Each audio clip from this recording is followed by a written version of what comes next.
a recap of WAGS Atlanta. Good morning, good afternoon, good evening, fabulites. This is Angela, and I have got questions for you. What opens with the women having a strategy session about this whole Telly and Deontay situation? And what closes with the men having a strategy session about this whole Deontay and Telly situation? If you guessed WAGS Atlanta, last night's episode, it was I don't know if it was a two-part season finale, but last week they gave us 2 episodes, and this week they gave us 2 episodes.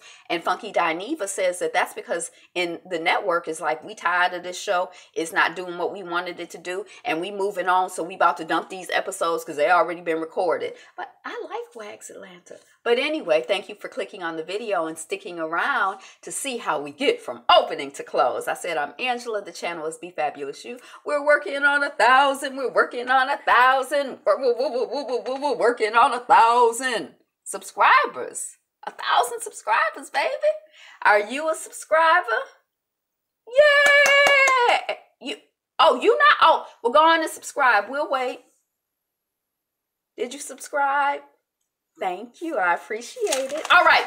So let us proceed with this recap review. And if you're watching it on the replay, you're watching it on the replay because we live. We live. You never know when I'm going to go live. So if you hadn't hit your notification bell, go on ahead and hit your notification bell in case you want to catch me live and doing a recap or a review or something, or talking about the news or whatever mess we be talking about over here on whatever bless we be talking about over here on Be Fabulous You. All right, Fabulites, let's go.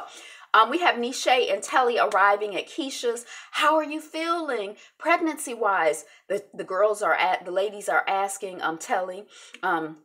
He says she's feeling sick. She can't breathe. She's not sleeping. She had a miscarriage last year due to stress. And she is ready to move out. And the ladies tell her, don't be scared, to keep you and your baby safe. Okay, so then we see AJ, Jenkins, and Hope.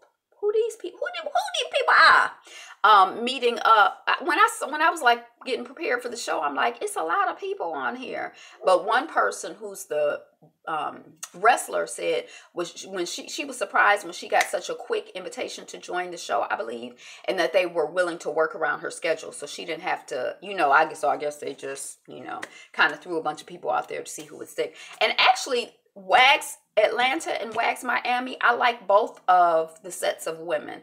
When I watched the original WAGS, I couldn't seem to find anybody that I liked, but I think I like more of the women on WAGS Atlanta than I liked on WAGS Miami. Because WAGS Miami, I really liked the 2 girls who were like sister friends to me, the 2 young women who were like sister friends to me.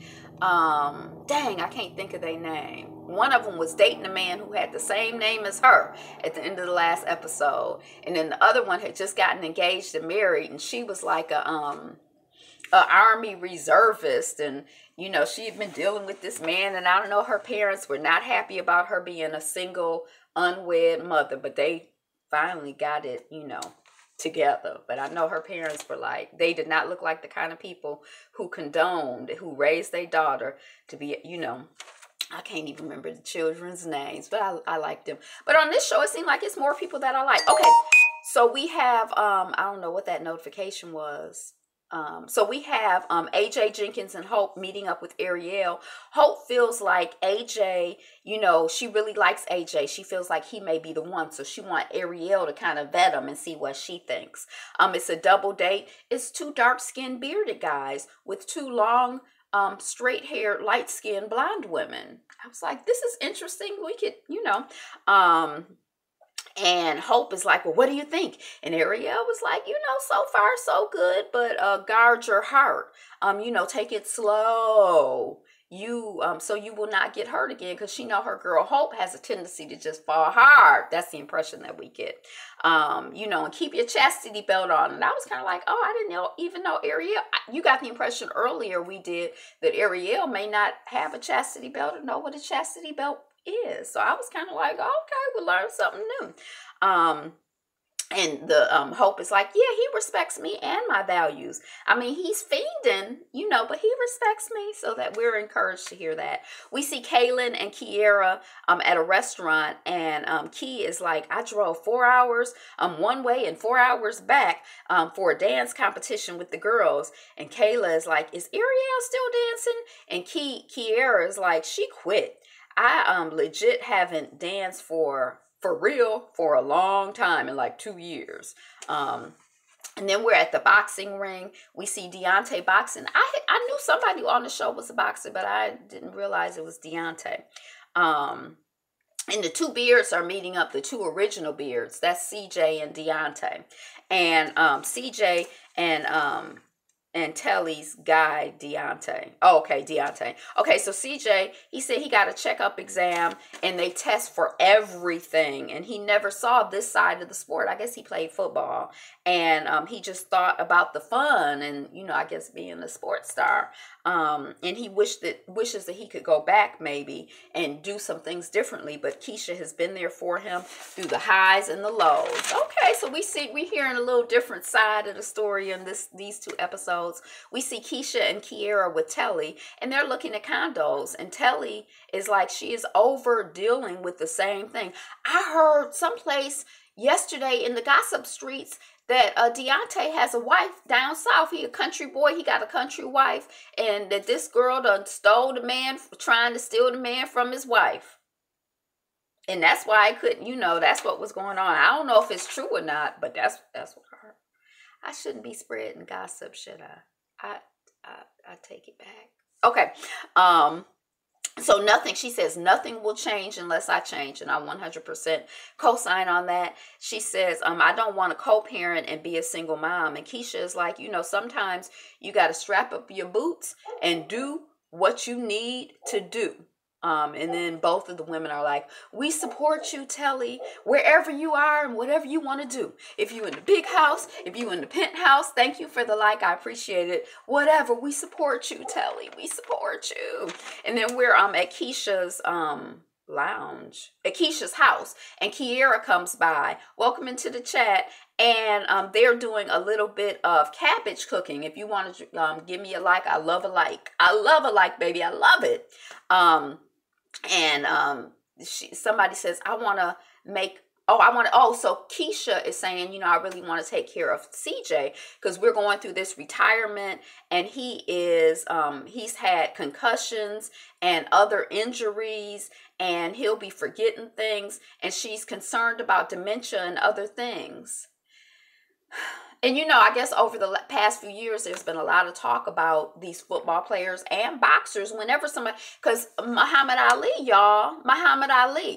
do you know how charming and charismatic and clever and funny and dynamic and verbal that man was, you know, in his prime? Have you seen footage of him? And when he made his transition, it was like he could, you know, it really kind of got, I just feel a way about people getting beat in their head and people, you know, risking their spirit and their essence, you know, for money. So, you know, I feel personally, I'm glad that Kaepernick, you know, didn't get picked up and all of that, because I feel like nobody wants the sense beat out of his head or his consciousness beat out of his head or his ability to express and stand up. And, you know, so anyway, the stuff is serious. We hadn't really talked about it, but, you know, it's been the traumatic brain injury has been a big conversation. And I feel like it's all fun and games until you have to deal with someone who, has, you know, is dealing with that. I have a cousin who was married to somebody who, you know, had played, who was an athlete, and, you know, it's all fun and games and glamour and cuteness until it's not fun and games and glamour and cuteness. That's all I'm gonna say about that. But, you know, it's in the conversation now. He's had concussions and other injuries, and he'll be forgetting things. She's concerned about dementia and other things. And Kiera is here for Keisha too. She just making her "I'm here for you" rounds. Miss Kiera is. We're at a sweet shop with Sincerely and Hope. They're eating macaroons and champagne. I just had macaroons for the first time about maybe like 4 or 5 months ago. I went to some little cafe, and you know, they were okay. They were sweet. They were cute. I guess if I ate champagne, it would be cute to have them. I don't know. If I was a drinker, I guess it would be cute. But anyway, they're doing champagne and macaroons. Hope had a domestic situation that ended up with both her and her domestic person being in jail. And she wants to tell the new guy. Now, Hope is the woman that we just met who was on the date with the new guy who took Ariel along to vet the guy. And remember, Ariel is Kiera's sister, and Kiera is the one who's doing the I'm Here For You Sister tour right about now. So Hope had that situation, and she wants to tell the new guy. And Sincerely, who I'm not really quite sure what her story is, but when she came on the screen, I was like, is that Sincerely? It seemed like I've only seen her 2 or 3 times, but she says she's not sure if Sincerely is like, well, I'm not sure if it's premature. You know, it might derail the situation. You know, we can't be out here on first dates just, I'm butt naked, I'm laying everything out. You got to get to know people and decide what's appropriate and when it's appropriate and have some discernment. So Sincerely is like, well, I'm not sure. But baby girl Hope is like, well, shoot, I ain't got time, because maybe in a year I'll be married, and then a year after that I'll have a baby. So she trying to be on the fast track. She got to get this out the way so she can, you know, fast track this relationship. We're at a dance class with Ariel with kids. Oh, they're auditioning for the agency. It's not a dance class, it's an audition. It's like 8 million children there. They turned out. They did a good job. Okay, so mom and sister on the side, and Sister Kiera is like, she needs help and supporting all these kids. It's all of her. It's one of her and all of these kids. So Ariel is annoyed, you know, that her sister has commentary or thoughts about what's going on and is trying to be supportive in her big sisterly annoying way. And she's like, I get that she's the big sister. I get that she's the big sister. And Kiera, I get it, gosh. And Kiera is like, she can't see. You know, she looking at a group of children. She can't see. She needs to have help to walk around and see who's doing what. She can't even see the good dancers in the back.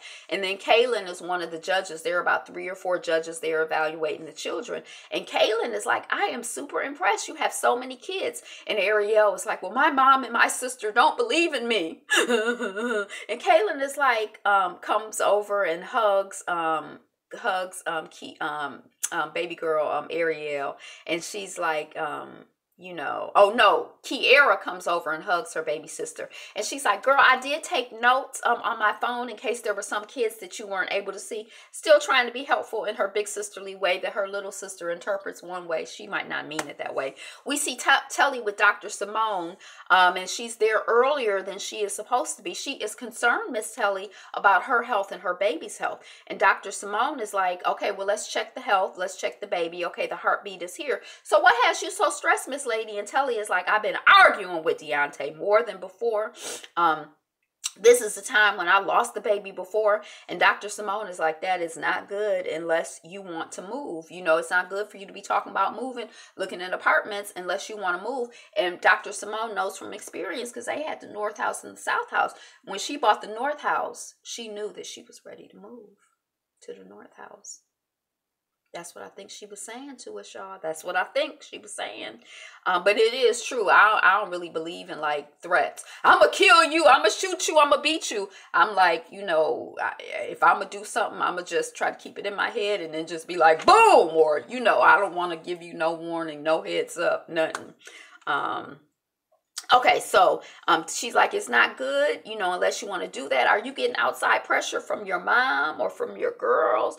Oh, your friends? Okay, well, don't let your friends gas you up to do something that you don't want to do.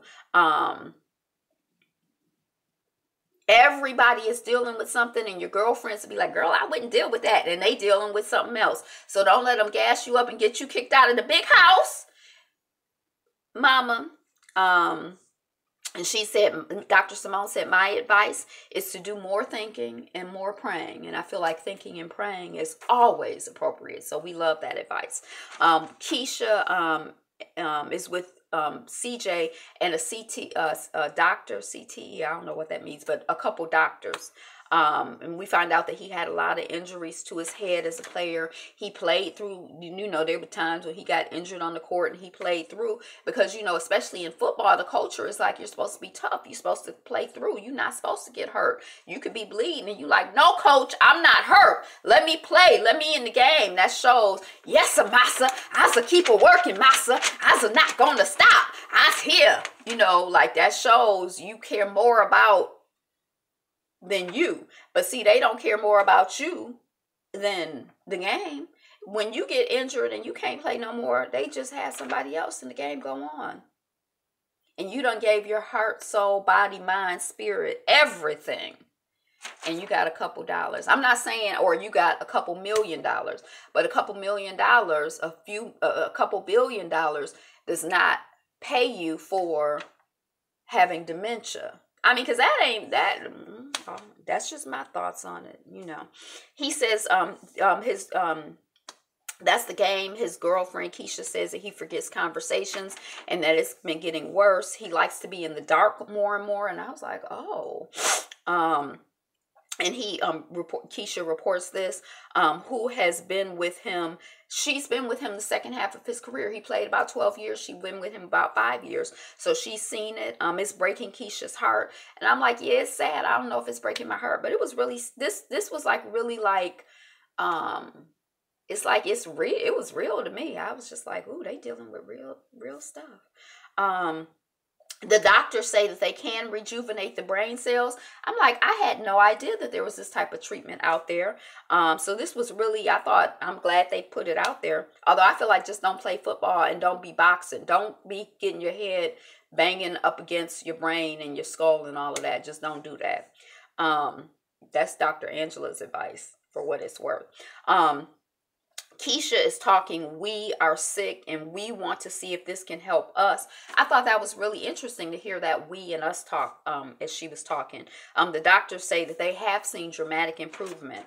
So this whole scene just gave me a whole different perspective and take. This whole episode, couple of episodes have given me a whole different perspective on CJ and Keisha. I feel like Keisha is there for that man. She just there for him. She loved the man. That's her baby daddy, and she just like that man, and she here for him. So it is what it is. If he don't want to marry her, she just gonna stay there because she love him, and she can't. That's just all there is to it. We see Telly and Deontay dressed alike, or is that they robes? I didn't understand what was going on. Telly says she feels that Deontay hears her but doesn't see her perspective. I'm stressed. I wouldn't be able to live with myself if I lost this baby. You don't take me seriously. And then he laughs. And then I remember Deontay is a boxer. So maybe he done been hit in the head one too many times. Some people laugh when they're uncomfortable, even when they don't have traumatic, but I'm just like, it just made me wonder. And she says she went to look at spots, and he like, oh, you moving out? You just like that? You just want to make that decision? Then we're at a boutique with Kiera and Cynthia Anderson, and Ariel is arriving, and she's kind of dry because she didn't know that the other person was going to be there. I'm like, is the other person her mom? I think that's her mom. And then Kiera comes in. She's like, Kiera comes in like the queen. She just thinks she's the big sister extraordinaire. And this is my biz. I don't want to be in your shadow. This is what Ariel was saying. Bossing me is no help. And then her sister Kiera is like, I'm not trying to be a bossy big sister. I'm proud of you. I love you. I'm here to give you guidance if you want it. I'm your big sister. I'm calling. I'm certainly proud of you. I don't know what that word is. She's something. She proud of the child. And then they hug it out. And then Ariel is like, I've never heard my sister compliment me before. I think they're at Tags. Isn't that Candy Shop? We got some crossover going on. Married to Medicine, Real Housewives of Atlanta, who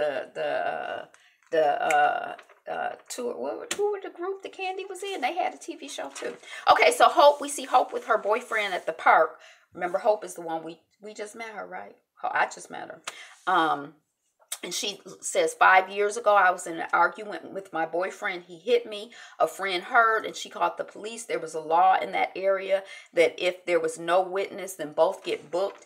And the guy is like, oh, you got a mug shot? And she's like, you know, I'm happy with you and I don't want to lose you. I don't want you to hear about anything about me on the street. And the other thing I need to disclose is that I have dated other athletes. And he's like, oh my gosh, these are red flags. Multiple things are going on that make me feel a little uncomfortable. And she's like, if you Google me now, though, it's Spelman student and pageant girl. And he's like, but a mugshot? I don't think I want to deal with that. And then she's like, well, that could have happened to anybody. And then she's like in her interview, where is he going to find Miss Perfect? And even if he finds somebody perfect, she's not going to be me. That's what she's saying. And which is true. But he's like, well, I need my space. I need to process this. Bye. And he leaves.